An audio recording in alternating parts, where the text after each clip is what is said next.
അയ്യപ്പ ഭക്തന്മാർ സഞ്ചരിച്ചിരുന്ന വാഹനത്തിനു നേരെ പത്തനാപുരത്ത് കല്ലേറ്.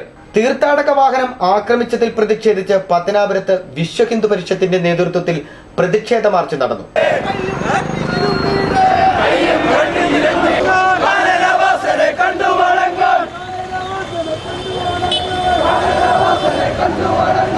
അന്തർ സംസ്ഥാന അയ്യപ്പ ഭക്തന്മാരുടെ വാഹനമാണ് അജ്ഞാത സംഘം എറിഞ്ഞു തകർത്തത്. തമിഴ്നാട്ടിൽ നിന്നും ആന്ധ്രയിൽ നിന്നും വന്ന തീർത്ഥാടകരുടെ വാഹനമാണ് കഴിഞ്ഞ രാത്രി 12 മണിയോടെ ബൈക്കിലെത്തിയ അജ്ഞാത സംഘം ആക്രമിച്ചത്.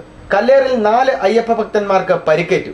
വണ്ടിയുടെ മുൻഭാഗത്തെയും പിറകുവശത്തെയും ചില്ലുകൾ തെറിച്ചു വീണാണ് പരിക്ക് പറ്റിയത്. നെടുമ്പറമ്പ് ജംഗ്ഷന് സമീപം വെച്ചും കല്ലുംകടവ് പാലത്തിന് സമീപം വെച്ചുമാണ് ബൈക്കിലെത്തിയ സംഘം തീർത്ഥാടകരുടെ വാഹനങ്ങൾക്ക് നേരെ കല്ലേറ് നടത്തിയത്. ഇവർ പിന്നീട് പത്തനംതിട്ട ഭാഗത്തേക്ക് പാഞ്ഞുപോയി. പരിക്കേറ്റ അയ്യപ്പ ഭക്തന്മാരെ പ്രദേശവാസികൾ അടുത്തുള്ള സ്വകാര്യ ആശുപത്രിയിലേക്ക് കൊണ്ടുപോയി പ്രാഥമിക ശുശ്രൂഷ നൽകി.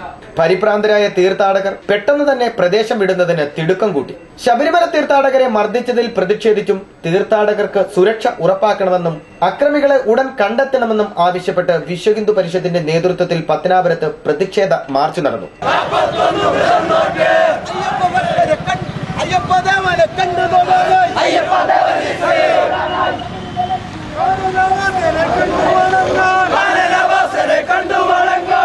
ഹിന്ദു ഐക്യവേദി സംഘടനാ സെക്രട്ടറി പുത്തൂർ തുളസി, സതീശൻ, അനിൽകുമാർ, വിക്രമൻ കലഞ്ഞൂർ, വിഷ്ണു വിജയൻ, പട്ടാഴി സുഭാഷ്, ആർ ശംഭു എന്നിവർ പ്രതിഷേധ മാർച്ചിന് നേതൃത്വം നൽകി. പ്രദീപ് ഗുരുകുലം, ന്യൂസ് ബ്യൂറോ, പത്തനാപുരം.